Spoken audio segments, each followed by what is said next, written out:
In 2015, there was a huge excitement in the space community. That is because up until then, the best image we had of the Pluto system was this.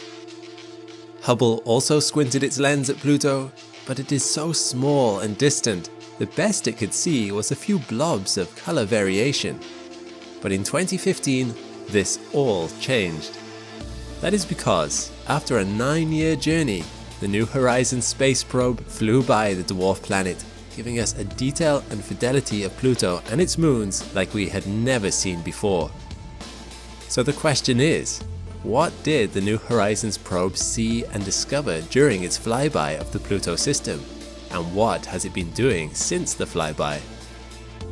I'm Alex McColgan and you're watching Astrum. Stick with me in this video and I will show you all the highlights from the New Horizons mission to the Pluto system and beyond. Let's first of all give you a quick bit of context in case you are new to Pluto or it's been a while since you last heard about it. Pluto is a remarkably pretty, tiny world, much smaller than our moon. It's found in the Kuiper belt, a dispersed belt of asteroid or comet-type objects beyond the orbit of Neptune. Pluto was the last of the traditional 9 planets to be explored. This was due to its distance from us, but also because, can you believe this, it wasn't considered a very interesting celestial object.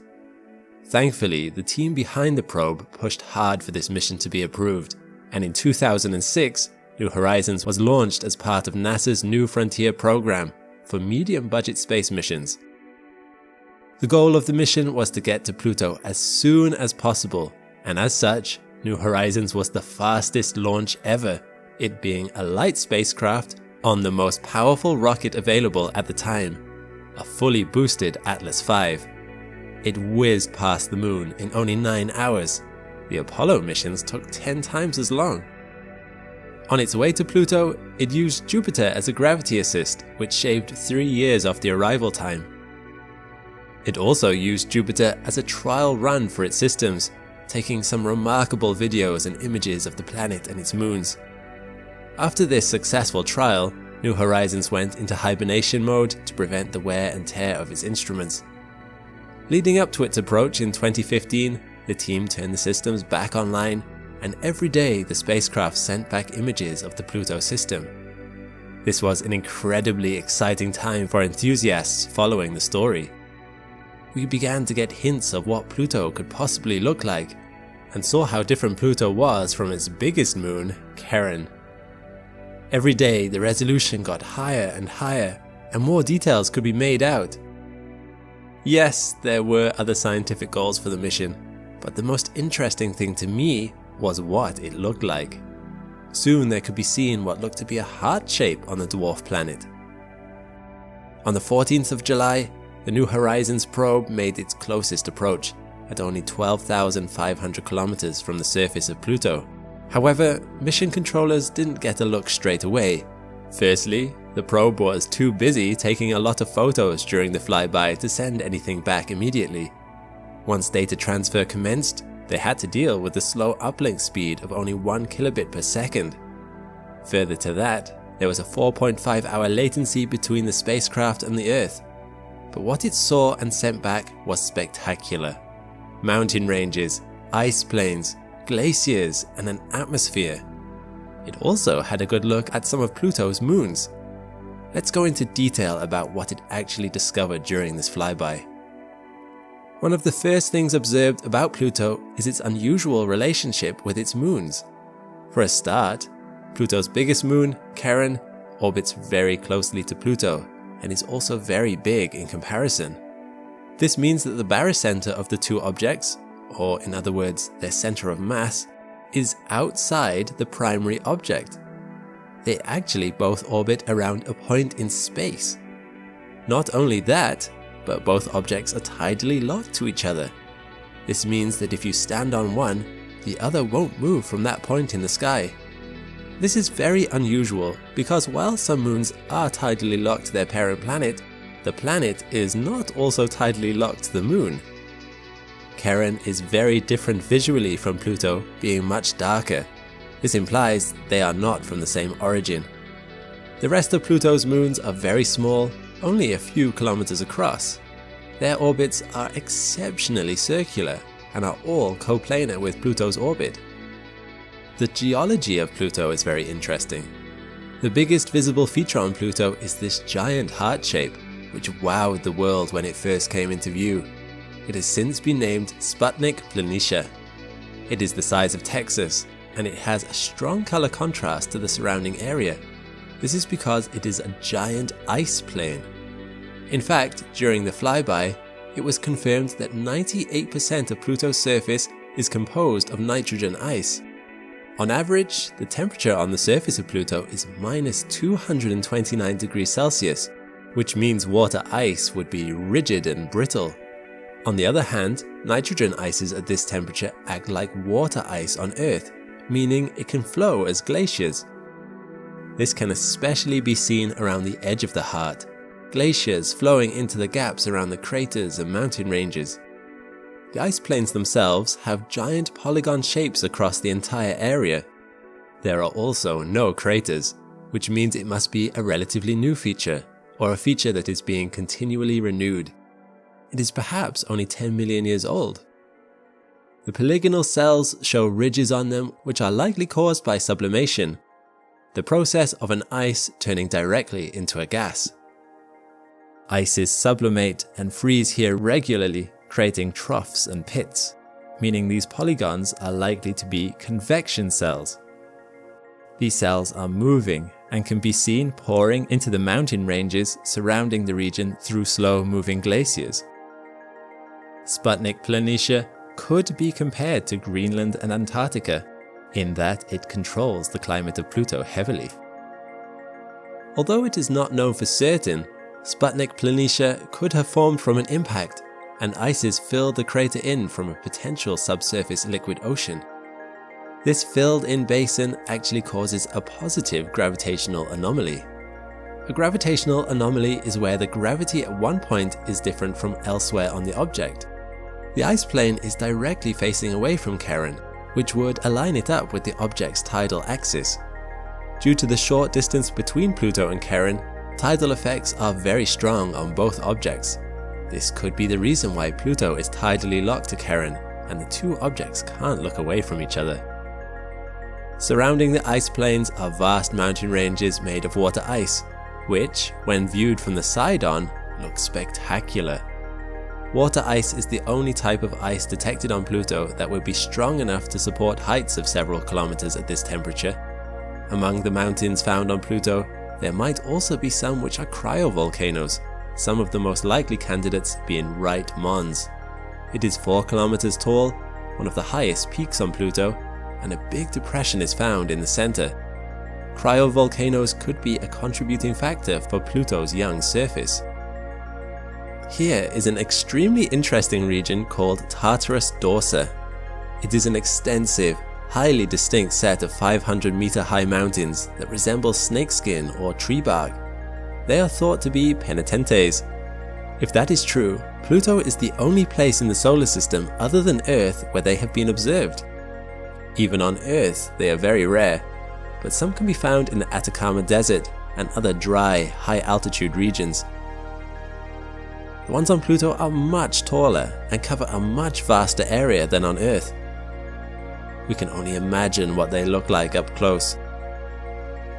Another obvious feature of Pluto is the dark material that seems to be sprinkled on the surface in some areas. The biggest such area is called Cthulhu Macula. It is weirdly reminiscent of a whale in shape, as can be seen in this image. The region on Pluto is much more heavily cratered than the heart, which implies the surface there is much older. Mountain ranges can be seen in the middle of Cthulhu Macula, topped with what is thought to be methane ices. Methane apparently condenses as frost at higher altitudes on Pluto. The dark color is thought to be a deposit of tholins, a kind of tar made up of hydrocarbons that have interacted with sunlight. Similar deposits can be seen on one of Saturn's moons, Iapetus, so the process has been seen elsewhere in the solar system. Scientists suspected this substance was tholins as soon as New Horizons started sending images back, but its distribution over Pluto's surface was baffling. Why are only some areas covered? Also, how dynamic are the processes surrounding the distribution of tholins?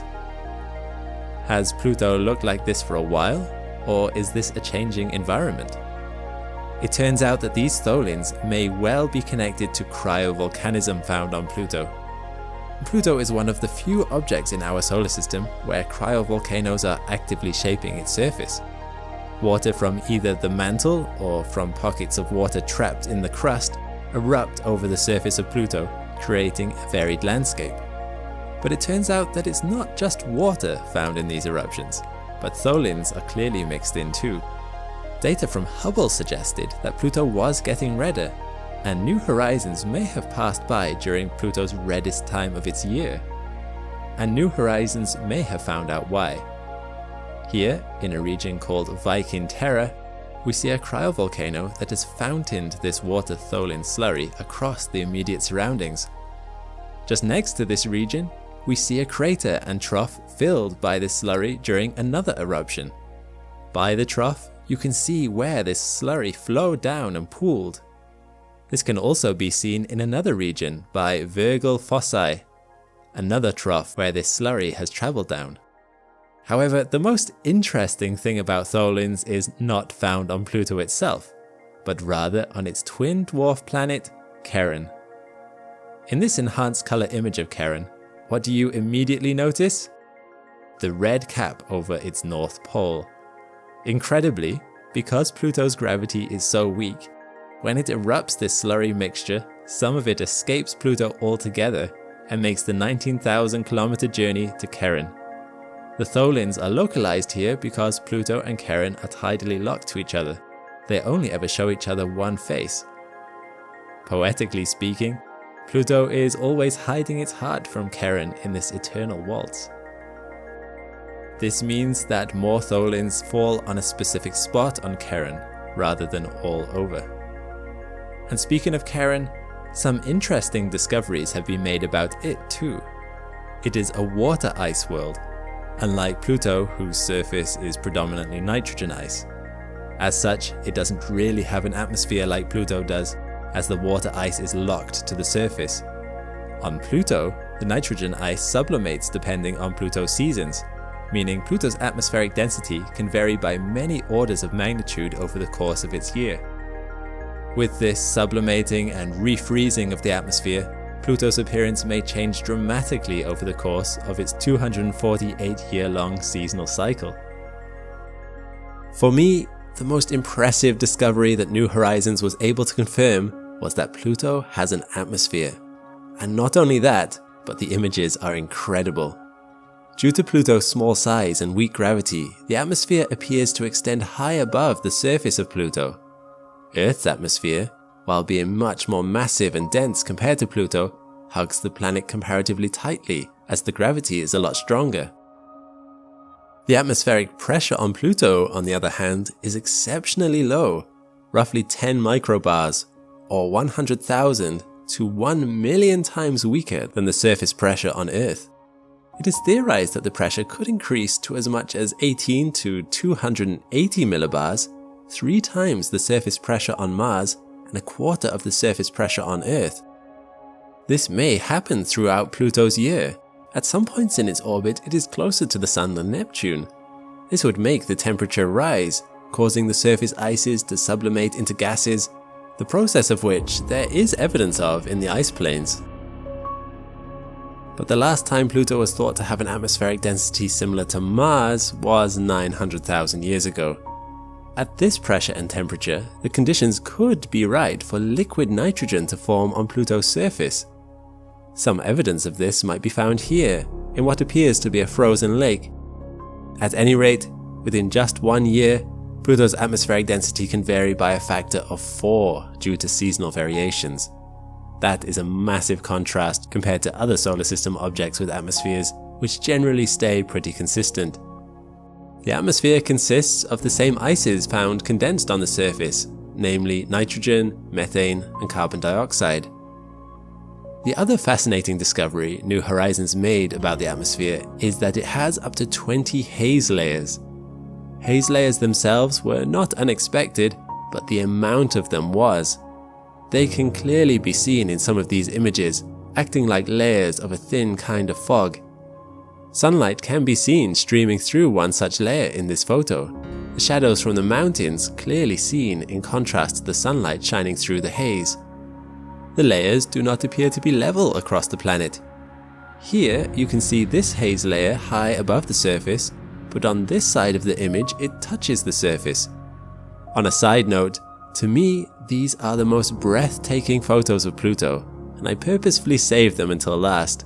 You can truly appreciate depth and the scale of the mountain ranges, Pluto almost seeming like a toy replica due to the extreme topographical relief. But these mountains appear so high because Pluto is so small and its gravity is not strong enough to pull them down. In June 2020, scientists released a paper stating that under Pluto's surface is believed to be an ocean of liquid water, very much like the icy moons of the gas planets. It was originally thought that Pluto formed cold, being so far away from the Sun. However, evidence from New Horizons suggests that this is not the case, but rather it started off hot. This means it's always had an ocean, and if that is true, then there is a case that habitability on Pluto may be just as good as habitability on the closer icy moons. In fact, if Pluto is the standard for dwarf planets found in the Kuiper Belt generally, there may be many more habitable worlds out there. How do we know it had a hot start? There is evidence of expansion, not contraction, on its surface. These cracks show the crust is moving apart, not folding over itself. If this is true, and Pluto had a hot start, perhaps with bombardments from other planetesimals heating it up during the early stages of the solar system, it could be that shortly after it was formed, it would have had enough thermal energy that it was once an ocean world. This really puts a new perspective on how the solar system formed. While the absence of craters is limited to Sputnik Planitia, it is amazing how few craters there are on Pluto and Charon generally. This might not just be because their surfaces are young, but perhaps the Kuiper Belt is more devoid of smaller objects than we may have first thought. The flyby was over in a matter of days, and New Horizons started heading deep into the Kuiper Belt. New Horizons had travelled so far from Earth at this point that when it looked at our closest star system, Alpha Centauri, it was clearly in a different place from New Horizons' perspective than from ours. This is due to the parallax effect, something I've done a video about here if you want to see some more astronomical examples. It's just mind-boggling to me to think about how far New Horizons has travelled relative to us, so much so that Alpha Centauri has moved from New Horizons' perspective. Conversely, however, New Horizons has travelled all that way, and that's the only difference it's made to the view of our closest neighbour. Space is just so big. When New Horizons made its flyby of Pluto back in 2015, it barely slowed down at all. Its trajectory after the encounter actually took it further into the Kuiper Belt. Given that this region is so far from Earth, it is largely uncharted territory, a place where no man has gone before. So, did the New Horizons team know of an object that they could visit next? Yes, they did, and its name is Arakoth. But incredibly, they didn't even know of its existence before New Horizons was launched. So what is Arakoth? What does it look like? And what makes it unlike anything we've ever seen before? You see, the year previous to the Pluto flyby, time had been given to the New Horizons team with the Hubble Space Telescope so that they could locate an object for New Horizons to visit after Pluto. Hubble actually discovered 3 new objects reasonably close to where New Horizons would be going, and after studying the data, the 35-kilometer long object now known as Arakoth was chosen. As a result, Arakoth would be the first object visited that was discovered after the spacecraft visiting it was launched. New Horizons was healthy and well after the Pluto flyby, with propellant left in its tank and years left in its RTG, and so commands were quickly sent to New Horizons by the mission team to adjust its course so that it could rendezvous with a promising new target. Being so small and far away, we didn't know much about the object. All Hubble could detect was its color and the dips and peaks in its brightness as it rotated. However, scientists also observed Arakoth's occultation of a star. Incredibly, from this occultation, they were able to predict the shape of Arakoth, and as you will see later, this prediction was almost exactly right. At the very least, they knew it would be an elongated object, so potentially a contact binary, or simply a long asteroid-type object. It was up to New Horizons to confirm their predictions. 3 years after leaving Pluto, in August of 2018, New Horizons began its approach phase at a distance of 172 million kilometers. At this distance, Arakoth was barely visible to New Horizons against the backdrop of distant stars. But by December 2018, it was bright in New Horizons' view. Traveling at 51,000 kilometers an hour, New Horizons was rapidly gaining on Arakoth, and science data at this point was already beginning to be collected. As New Horizons got closer and closer, Arakoth's shape could start to be resolved. It was bizarre looking, what appeared to be a contact binary, and was relatively crater-free with a lumpy surface.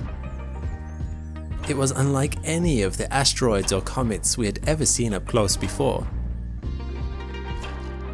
On the 1st of January 2019, New Horizons made its closest approach at a distance of only 3,500 kilometers from its surface, and it was on this day that it captured most of its science data. This flyby made Arakoth the most distant object ever visited by a spacecraft, being 6.5 billion kilometers from the Sun at the time, or roughly 45 times further away than the Earth is from the Sun. Being this far away, the data speed was abysmally slow between Earth and New Horizons at only 1 kilobit per second, although I will mention that it's incredible to me that the technology was there for them to communicate with New Horizons at all. This slow data transfer speed has meant that it's taken around 2 years to send all of the data it collected around Arakoth back to Earth. The highest priority data was sent back first, namely the images, although I do remember at the time that the highest resolution images took a while to arrive back. Only low resolution images were available when all the media outlets were publishing stories of the flyby, meaning I would guess that most of the general public never saw Arakoth in all of its glory. So, here it is, the highest resolutions we have of this fascinating object in true color. What you'll immediately notice about Arakoth is that it is reddish in color, unlike most asteroids nearer to home, which are grayer and darker. It's red because of a similarity it shares with Pluto. It has an abundance of tholins on its surface. Tholins are organic compounds that have been broken down by solar and cosmic rays. Organic compounds on the surface probably included methane and ammonia at one point. However, Arakoth does not have any of these substances left, probably due to its low mass. What Arakoth's spectra does reveal is that it has methanol, hydrogen cyanide, and water ice on the surface. This abundance of methanol on Arakoth's surface is the main factor behind its red color, as irradiated methanol is likely the cause of the tholins. However, there is a bit of a mystery in Arakoth's spectra, as interestingly, there is also an absorption band at 1.8 micrometers in Arakoth's spectra, and scientists do not know what this compound is. It is yet to be identified. It's nothing we've seen before. It's a shame we weren't able to get a sample of its surface to be able to say for sure. The next thing you'll notice about Arakoth, compared to asteroids closer to home, is the absence of small impact craters. It is believed that this is due to the nature of the Kuiper belt itself. It could have 20 to 200 times the mass of our asteroid belt, but a lot of this mass is also contained within large Pluto-like bodies which dot the belt. While we can't say for sure what the population of the Kuiper belt is, it is definitely more spread out than our asteroid belt, simply because it's 20 times as wide and has a much bigger circumference. Being this far from the Sun means orbital speeds are much slower, so even if an impact does occur, it will be at a low velocity. Meteorites you see creating shooting stars in the Earth's atmosphere may hit us at around 75 kilometers a second, whereas impacts in the Kuiper belt may only be at speeds of 300 meters per second. This depression here, which looks like a crater, may not actually have been formed from a collision, but it could be a sinkhole caused by the escape of volatile substances just under the surface. The lack of collisions means that what we see of Arakoth now is like a time capsule from the early solar system, an object that has been preserved for billions of years. Although, a slow collision is one of the ways this object may have come into being. When asteroids in the asteroid belt impact each other at high speeds, they either cause craters or cause the body to completely fragment. But a slow collision, like those in the Kuiper belt, may cause both objects to simply merge. It may also be that the two lobes of Arakoth formed side by side in a swirling cloud of ice fragments that coalesced into two orbiting bodies. Eventually, these bodies got closer and closer until they joined together. In any case, the merging would have happened very slowly because there weren't many fractures or stress lines to speak of, so the maximum speed of the collision would be no more than 2 meters a second. Plus, the two objects would have also had to have been tidally locked to each other before merging too. The fact that both lobes of Arakoth look very similar gives weight to the theory that they formed in the same region. Before Arakoth got its formal designation, you may have known it by a different name. It was originally nicknamed Ultima Thule. Now, the individual lobes are known as Ultima and Thule. You'll also notice some very bright regions on the surface. The ones in the crater are probably from avalanches as material fell inward after the sinkhole appeared. The other major bright patch is found around the connecting point between the two lobes. It's not known with certainty why this region is brighter, but theories suggest that this region sees the least amount of sunlight, so perhaps volatile substances can build up here, like ammonia ice. It could also be that because this region would be the center of gravity of the object, loose material rolls down the lobes to collect in the center. With a density of only 0.5 grams per centimeter cubed, Arakoth is not going to be densely packed, but it is probably porous. Volatile materials would have escaped the interior of the object over time due to an internal heat source, but then these materials would freeze on the surface, leaving behind only rocky remains inside. This heat source can still be detected to some degree, as models suggest that Arakoth should only be 12 to 14 Kelvin. However, New Horizons found that it was in fact 29 Kelvin. That is still extremely cold, just not quite as cold as we were expecting. There's one last mysterious characteristic of Arakoth that isn't immediately apparent from these images, that only got discovered after trawling through the New Horizons data. And that is that Arakoth is in fact much flatter than we would have expected. We didn't notice it at first because Arakoth rotates like this, meaning we didn't see too much of it lit up from a side angle. We don't really know why it's flat. Maybe it was due to centrifugal forces when the individual lobes formed, implying it was spinning a lot faster than it is today. Or maybe it's due to the way Arakoth orbits and rotates, meaning one side of the object is constantly exposed to the sun for decades at a time. This would cause volatile substances to escape only on one side, until later in the year when the other side is exposed to the sun. Research is still underway to model the cause. As New Horizons left Arakoth, it looked back and caught one last glimpse of its silhouette against the backdrop of stars. Who knows if Arakoth will ever be visited again, so it may well be that this is the last close-up view that we will ever have. What's next for New Horizons? Well, it still has life in its battery and 11 kilograms of fuel still on board, so the hunt is now underway to search for any additional targets. Beyond that, it will follow the path of the Voyagers, passing through the heliosphere of the solar system in the 2030s. Even if no other Kuiper Belt object can be discovered close enough to its current trajectory that it can do a third flyby, the New Horizons team is already submitting proposals for an extended mission that will have a completely different focus. They want to convert New Horizons into a highly productive observatory, conducting planetary science, astrophysics, and heliospheric observations that no other spacecraft can, simply because New Horizons is the only spacecraft in the Kuiper Belt and the Sun's outer heliosphere, and far enough away to perform some unique kinds of astrophysics. Those studies would range from unique new astronomical observations of Uranus, Neptune, and dwarf planets, to searches for free-floating black holes and the local interstellar medium, along with new observations of the faint optical and ultraviolet light of extragalactic space. Beyond that, New Horizons has already given us a wealth of data on Kuiper Belt objects that we would not have known about otherwise. Who knew that this is what Pluto would look like? That Charon has a red cap? That Arakoth would be flat? And considering these are the only Kuiper Belt objects we've ever seen up close, there's bound to be a lot more out there that's still waiting to surprise us. Thanks for watching.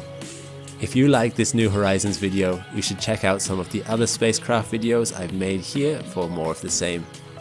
Thanks to my patrons and members for supporting the channel too. If you want to help me make more videos and have your name added to this list, check the links in the description below. All the best and see you next time.